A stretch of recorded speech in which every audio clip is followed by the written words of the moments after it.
Okay, so I'm going to lay this down and you can just kind of get over it.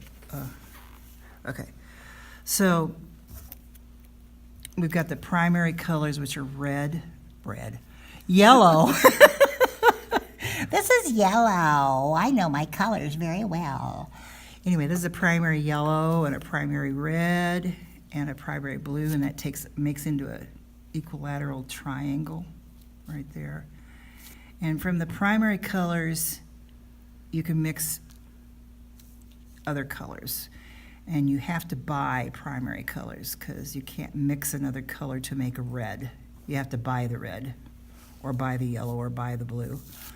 So once you've got those started, then you can mix this primary with another primary and come up with a secondary color. So if you mix yellow with blue, you're going to get the secondary color, which is green. And then if you have more yellow in it than you do the blue, you're going to come up with a yellow-green. Or if you have more blue in it than yellow, you're going to have a blue-green.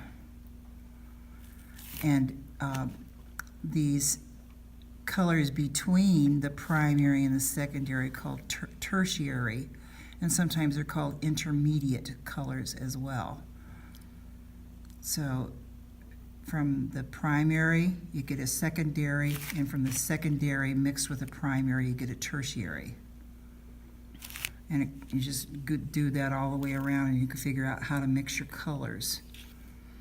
Now, the reason that I have yellow on top, and if you go and do a search for color wheels all over the internet, you're going to see that yellow all over the place on the wheel. It could be over here, it could be down there, or over there.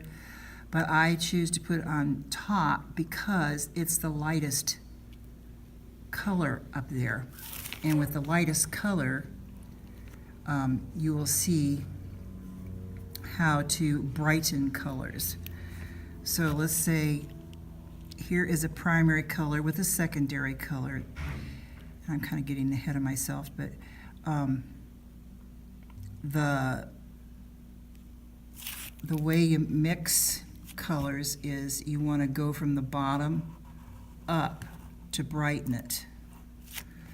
So if you have a violet down here at the bottom and you're making a shadow and you want to brighten that shadow, and you start out with a violet down there or a purple, same thing, and you want to brighten it up a little bit, you can either go this way and add a little more blue to it, or you can go this way and add a little more red to it, and that will brighten the purple.